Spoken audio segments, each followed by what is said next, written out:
तो welcome students, आप सभी का अपने चैनल हाई लेवल हिस्ट्री पे फिर से स्वागत है और बहुत ही अच्छी तरीके से आपका स्वागत करते हैं क्योंकि देखिए ये बहुत ही महत्वपूर्ण वीडियो होने वाली है। आपके लिए इसमें बताएंगे क्या, हम आपको अच्छी तरीके से समझाने का प्रयास करते हैं, बताने का प्रयास करेंगे। देखिए मेरे प्यारे स्टूडेंट्स, इसमें हम बात करें कक्षा 12 विषय हिंदी मॉडल पेपर। ठीक है, 2022 मॉडल पेपर के लिए जो संभावित प्रश्न है आपके लिए बहुत ही इंपॉर्टेंट है, तो इन प्रश्नों को आपको पढ़ लेना है, बहुत ही इंपॉर्टेंट है। ठीक है, चलिए बहुविकल्पी प्रश्नों को थोड़ा जानते हैं और उसके बाद देखिए सारे प्रश्नों को एक एक करके हम यहाँ पे पढ़ने वाले हैं।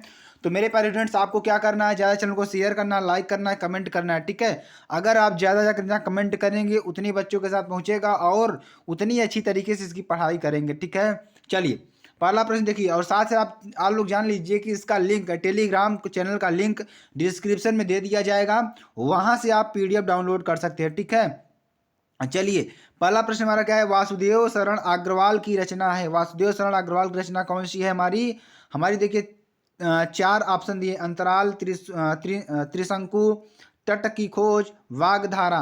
तो किसकी होगी, वागधारा की होगी। ठीक है, चलिए अगला प्रश्न क्या है कि डॉक्टर हजारी प्रसाद द्विवेदी की रचना कौन सी है। चिंतामणि, पंच परमेश्वर, कुटज, चंद्रकांता।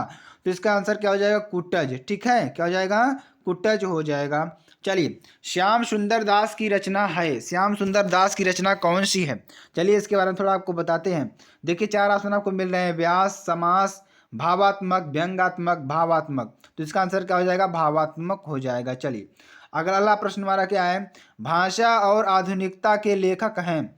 भाषा और आधुनिकता के लेखक कौन है, डॉक्टर हजारी प्रसाद द्विवेदी, वासुदेव शरण Agarwal, doctor APJ Abdul Kalam, professor जी सुंदर रेड्डी। तो कौन से हमारे, प्रोफेसर जी सुंदर रेड्डी जी हैं। चलिए अब कुछ अति लघुतरी प्रश्नों की बात कर लेते हैं जो आपके लिए बेहद इंपॉर्टेंट है। देखिए मेरे प्यारे स्टूडेंट्स, अगर लाइफ में आपको सक्सेस होना है तो आपको हिंदी पहले पढ़ना हो, क्योंकि हिंदी हमारी बेस भाषा है, मातृभाषा हमारी हिंदी है। अगर आप हिंदी में फेल हो जाते हैं तो सारे सब्जेक्ट में फेल माना जाता है, इसलिए आपको हिंदी को अच्छे से पढ़ना होगा। इसीलिए हम सब आपसे बार बार कह रहे हैं कि आपको लास्ट तक जुड़े रहना है, लास्ट तक जुड़े रहेंगे तभी सारे प्रश्नों को समझ पाएंगे और पढ़ पाएंगे। ठीक है, चलिए काव्य के कितने भेद होते हैं। चलिए बात करते हैं काव्य, काव्य के कितने भेद होते हैं। तो काव्य के दो भेद होते हैं, श्रव्य काव्य और दृश्य काव्य। ठीक है, तो ये आपको याद कर लेना है, वेरी वेरी मोस्ट इंपॉर्टेंट।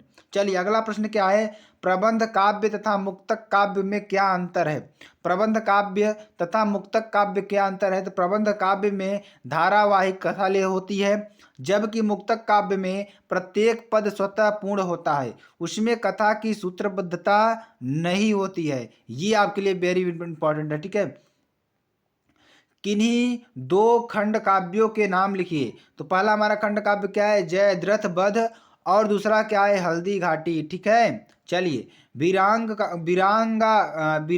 गाथा काल के लिए प्रयुक्त दो अतिरिक्त नामों का उल्लेख कीजिए। पहला क्या है, आदिकाल, दूसरा चारण काल। ठीक है, चलिए अगला बताते हैं आपको, हिंदी हिंदी का प्रथम कवि किसे माना जाता है, उसका रचना काल कब से प्रारंभ हुआ। तो सरहपा को हिंदी का प्रथम कवि माना जाता है। आपको मालूम होगा सरहपा को प्रथम हिंदी का कवि माना जाता है और उनका रचना काल क्या है, 769 ईस्वी से प्रारंभ हुआ था। ठीक है, तो ये आपको अच्छी तरीके से याद कर लेना है। बीसल देवरासो के रचयिता का नामोल्लेख कीजिए। तो बीसल देव जी है मेरे प्यारे स्टूडेंट, बीसल देव रासो के रचयिता का नामोल्लेख कीजिए। तो बीसल देव रासो नरपति नाल, ठीक है, ये उनके रचयिता हैं। ठीक है, चलिए अगला देखिए, रीति मुक्त काव्य के दो कवियों के नाम लिखिए, रीति मुक्त कवियों के। ठीक है, तो पहला हमारा घनानंद, दूसरा ठाकुर प्रसाद। ठीक है, चलिए लघुतरी प्रश्न की बात करते हैं। गद्यांश में अच्छी तरीके से आपको पढ़ना होगा, गद्यांश में आपको 10 नंबर टोटल मिलने वाले। देखिए भाषा स्वयं संस्कृति का एक अट अंग है, संस्कृति परंपरा से निस्तृत होने पर भी परिवर्तनशीलता है, उसकी गति विज्ञान की प्रगति के साथ जोड़ी जाती है। वैज्ञानिक आविष्कारों के प्रभाव के कारण उद्भूत नई सांस्कृतिक हलचलों को शाब्दिक रूप देने के लिए भाषा के परंपरागत प्रयोग पर्याप्त नहीं है। इसके लिए नए प्रयोगों की, नई भाव योजनाओं को व्यक्त करने के लिए नए शब्दों की महत्व आवश्यक। चलिए इसमें देखते हैं प्रश्न कौन कौन से हैं, इन प्रश्नों को भी आपको देख लेना है। देखिए जितने भी चीज बता रहे हैं सारे आपको लिख लेना है। ठीक है, उपयुक्त गद्यांश के पाठ और लेखक का नाम लिखिए। उपयुक्त गद्यांश के पाठ और लेखक का नाम लिखिए। दूसरा प्रश्न क्या है, रेखांकित अंश की व्याख्या कीजिए। तीसरा प्रश्न क्या है, प्रस्तुत अवतरण के माध्यम से लेखक ने किस बात पर बल दिया है। चलिए, संस्कृति का एक अटूट अंग क्या है? किसकी गति विज्ञान की प्रगति के साथ जोड़ी जाती है? सारे प्रश्न को करेंगे, ठीक है। नए शब्दों की खोज की आवश्यकता क्यों होती है? संस्कृति की विशेषताओं का उल्लेख कीजिए। चलिए, यहाँ पर देखिए, जो इसका उत्तर हम आपको बताते हैं। पहला उत्तर क्या था हमारा? संदर्भ लिखना था।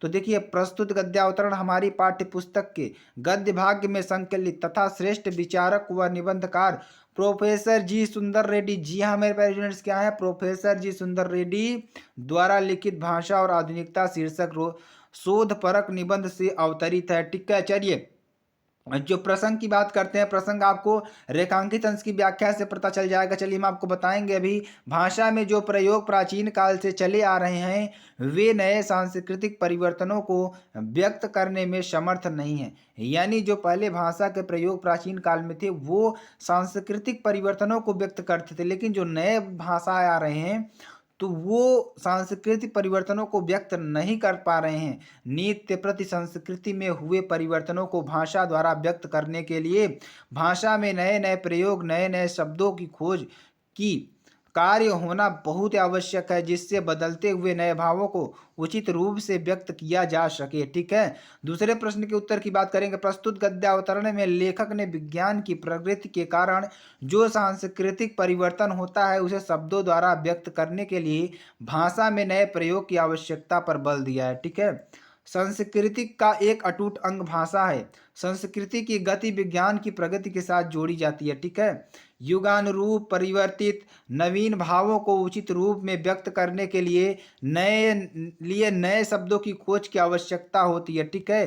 परिवर्तनशीलता और गतिशीलता संस्कृति की प्रमुख विशेषताएं हैं, ठीक है। अब चलिए पद्यांश की बात कर लेते हैं। Very very most important, 10 number आपका इससे आएगा, तो आपको अच्छी तरीके से हम बताते रहेंगे, ठीक है। चलिए, पहले पद्यांश को पढ़ते हैं हम। घिरे रहे थे घुघराले बाल, अंश अलंबित मुख के पास, नील घन शावक से सुकुमार, सुधा भरने को विधु के पास, और उस मुख पर वह मुस्कान, रक्त किसलय पर ले विश्राम, अरुण की एक किरण, अम्लान अधिक असलाई तो अभिराम, ठीक है। उपर्युक्त गद्यांश में शीर्षक के कवि का नाम लिखिए, रेखांकित अंश की व्याख्या कीजिए, यहाँ किसकी सुंदरता का मनोरम वर्णन किया गया है। अरुण की एक किरण, अम्लान अधिक अश्लाई, अभिराम से कौन सा अलंकार है, ठीक है।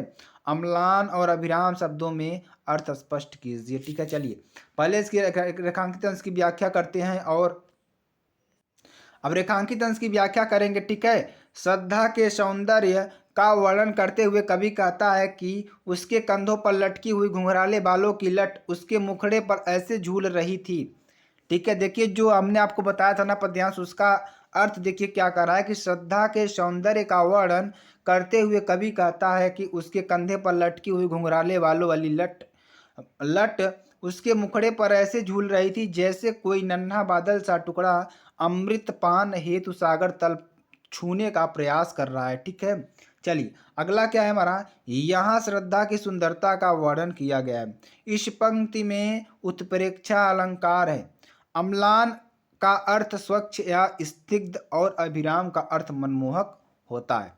तो मेरे पेरेंट्स, आपको प्रश्न कैसे लगे कमेंट सेक्शन में जरूर बता सकते हैं, और आपके लिए इतनी मेहनत की है तो आप कमेंट लाइक जरूर कर सकते हैं। फिर मिलते हैं नेक्स्ट वीडियो में नए टॉपिक के साथ, तब तक के लिए जय हिंद, जय भारत, खुश रहिए, मस्त रहिए।